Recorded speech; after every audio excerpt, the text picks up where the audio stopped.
নমস্কাৰ welcome back to my channel. আজি মই আপোনালোকলৈ লৈ আহিছোঁ এটা নতুন ৰেচিপি, কলৰে বনোৱা পুডিং। এয়া মই দুটা কল লৈ লৈছোঁ, জাহাজী অমৃতসৰৰ যিকোনো কল হ'লেই হ'ল। মই দুটা কল লৈ লৈছোঁ।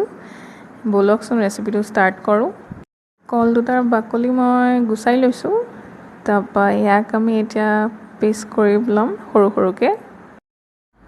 এই ধৰণে কল দুটা কাটি ল'ব চকল চকলকৈ, এখন চুৰি লৈ পেলাই চকল চকলকৈ কাটি ল'ব। কল দুটা কাটি ল'লোঁ। এতিয়া এইখিনি আমি 5 ঘণ্টাৰ কাৰণে ফ্ৰিজত থৈ দিম। ফ্ৰিজাৰত থ'ব, ডিপ ফ্ৰিজত। মই এতিয়া এটা অৰিঅ' বিস্কুটৰ পেকেট লৈছোঁ, 10 টকীয়া পেকেট সেইটো, আৰু এইফালে ভেনিলা ফ্লেভাৰ লৈছোঁ।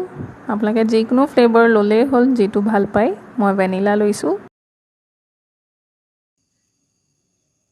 বিস্কুটখিনি পেকেটৰ পৰা ওলাই মই এতিয়া খুন্দনা এডাল লৈ সেইখিনি খুন্দি লৈছোঁ, পাউডাৰ কৰি ল'ম বিস্কুটখিনি।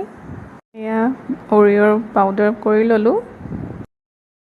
5 ঘণ্টা হৈ গ'ল আৰু কলখিনি মিক্সিত লৈ অলপমান গাখীৰ এড কৰি দিছোঁ, অলপমান ভেনিলা ফ্লেভাৰো দি দিছোঁ। মিক্সিত মাৰি লৈছোঁ গোটেইখিনি ধুনীয়াকৈ। এইখিনি হৈ গৈছে, ইমানটো কনচিষ্টেঞ্চি হ'ব লাগিব। চব এইখিনি এনেকুৱা খুব বঢ়িয়া লাগে এইটো খাই, জানেনে।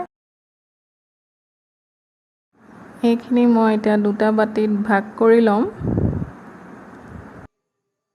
দুটা বাতিত ভাগ কৰি ল'লোঁ। এতিয়া এটাত টুটি ফ্ৰুটি দি সজাই দিছোঁ। এইখিনি মিক্স কৰি ল'ম। এইখিনি খাই বহুত টেষ্টি লাগে, আপোনালোকে আপোনালোকৰ ল'ৰা ছোৱালীক খুৱাব পাৰিব। আৰু এটাত মই অৰিঅ' বিস্কুটৰ পাউডাৰখিনি মিক্স কৰি দিম। এয়া এনেকৈ দি ল'ব। আপোনালোকে এইটো গৰমত খাব পাৰিব। এইখিনি এতিয়া মিক্স কৰি ল'ম আমি। এটা বাটিত মই টুটি ফ্ৰুটি আৰু অৰিঅ' পাউডাৰ দি গাৰ্নিছ কৰি লৈছোঁ, আৰু এটাত অৰিঅ' পাউডাৰ দি কৰি ল'ম। তেন্তে দেখিলেই আজি আমাৰ কলৰে বনোৱা খুব সহজতে দুটা টাইপৰ পুডিং।